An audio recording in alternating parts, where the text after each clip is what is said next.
Hello बच्चों, let's read this question and the question says that in figure ABCD is a rhombus. The value of y minus x is.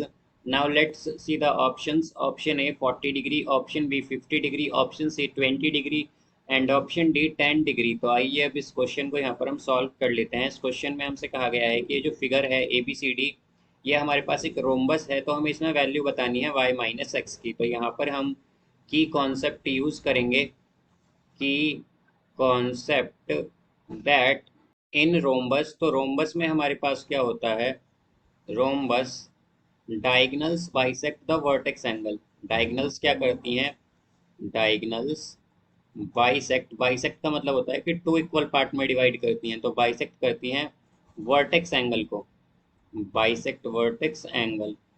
तो यहाँ से हम अगर देखें तो इसका मतलब क्या हो गया कि हमारे पास ये जो एंगल सी ए बी है, एंगल सी ए बी ये किसके इक्वल होगा, ये इक्वल होगा एंगल सी ए डी के। बिकॉज यहाँ पर हमारा एंगल जो है इसे क्या कर रहा है, यहाँ पर ये एंगल बाइसेक्ट हो रहा है, एंगल ए फ्रॉम डायगनल ए सी। तो जो डायगनल ए सी है ये एंगल ए को क्या कर रही है, बाइसेक्ट कर रही है। तो यहाँ पर इसलिए हमारे पास angle C A D equal होगा एंगल सी ए बी के। तो यहाँ से अब अगर हम देखें कि अगर एंगल इक्वल हैं ये दोनों, तो यहाँ पर एंगल सी ए बी क्या है, 40 डिग्री। तो एंगल सी ए डी भी क्या होगा, 40 डिग्री। तो इनका सम क्या है हमारे पास, इनका सम ही हमारे पास एंगल ए है। तो एंगल ए क्या हो जाएगा, angle C A B plus angle C A D. इनका सम क्या है हमारे पास, यही हमारे पास एंगल ए आएगा। तो एंगल ए क्या होगा, एंगल ए हो जाएगा हमारे पास 40 डिग्री प्लस 40 डिग्री। तो ये आया यहाँ से, एंगल ए हो गया हमारे पास 80 डिग्री। अब यहाँ पर हम अगर देखें तो जो सम होता है एडजेसेंट एंगल्स का एक रोम्बस में, सम ऑफ एडजेसेंट एंगल्स, जो सम होता है एडजेसेंट एंगल्स का इन रोम्बस वो होता है 180 डिग्री। Rhombus is 180 degree. तो यहाँ पर अगर हम देखें तो हमारे पास angle A plus angle D क्या होगा, ये दोनों एडजेसेंट एंगल्स हैं तो इनका सम 180 डिग्री होगा। तो angle A plus angle D क्या होगा, 180 डिग्री। अब एंगल ए क्या है, 80 degree plus angle D is equal to 180 degree.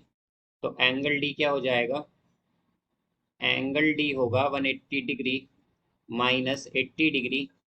तो एंगल डी क्या आ गया, 100 डिग्री। ये एंगल डी है। अब हम जानते हैं कि यहाँ पर डायगनल जो है वो बाइसेक्ट करती है वर्टेक्स एंगल को। तो हमारे पास यहाँ पर ये जो डायगनल बी डी है ये बाइसेक्ट करेगी एंगल डी को। तो इसका मतलब क्या हुआ कि हमारे पास जो बी डी है ये किस एंगल को बाइसेक्ट कर रही है, एंगल डी को। तो यहाँ पर angle C D B, angle C D B equal होगा एंगल ए डी बी के, ए डी बी के, या फिर हम कह सकते हैं कि इक्वल होगा एंगल डी बाई टू के। या डी क्या है हमारे पास, 100 बाई टू हो जाएगा ये, यानी कि 50 डिग्री आएगा। तो ये एंगल कितने होंगे, 50 डिग्री के एंगल होंगे। अब यहाँ से हम अगर देखें तो हमारे पास एंगल सी डी बी क्या है, ये हमारे पास एंगल सी डी बी क्या हो जाएगा यहाँ से, ये होगा हमारे पास 50 डिग्री। ये 50 आ गया यहाँ पर। तो यहाँ पर 50 का मतलब क्या है कि हमारे पास x की वैल्यू क्या आ गई, x basically angle C D B ही x है, तो ये x की वैल्यू क्या आ गई, 50 degree.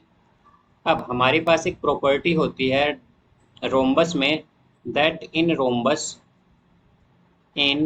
Rhombus diagonals bisect each other, diagonals bisect, diagonal एक दूसरे को बाइसेक्ट करती हैं each other at 90 degree, 90 degree पर, 90 डिग्री। तो यहाँ पर अगर ये 90 डिग्री पर बाइसेक्ट कर रही हैं डायगनल एक दूसरे को, तो इसका मतलब क्या हुआ हमारे पास कि यहाँ पर y क्या है, बेसिकली y ये वो पॉइंट है जहाँ पर डायगनल बाइसेक्ट कर रही हैं। या y एंगल क्या है कि जहाँ पर ये हमारे पास जो डायगनल्स हैं एक दूसरे को बाइसेक्ट करती हैं, तो y क्या होगा, y 90 डिग्री आ जाएगा हमारे पास। अभी हमें क्या वैल्यू बतानी है, हमें बतानी है y माइनस एक्स की। तो y माइनस एक्स क्या होगा, y माइनस एक्स होगा 90, बिकॉज y की वैल्यू क्या है 90 और x की वैल्यू आई थी 50। तो हमें बता यहाँ पर ये 90 माइनस 50 जो आएगा वो आएगा 40। तो y माइनस एक्स की वैल्यू क्या हो गई, 40 डिग्री। तो यहाँ पर ये हमें बताना था, तो हम क्या कहेंगे कि y माइनस एक्स यहाँ पर 40 डिग्री है, तो इसका करेक्ट आंसर आएगा option A 40 degree. So I hope you understood it well. Best of luck. Thank you.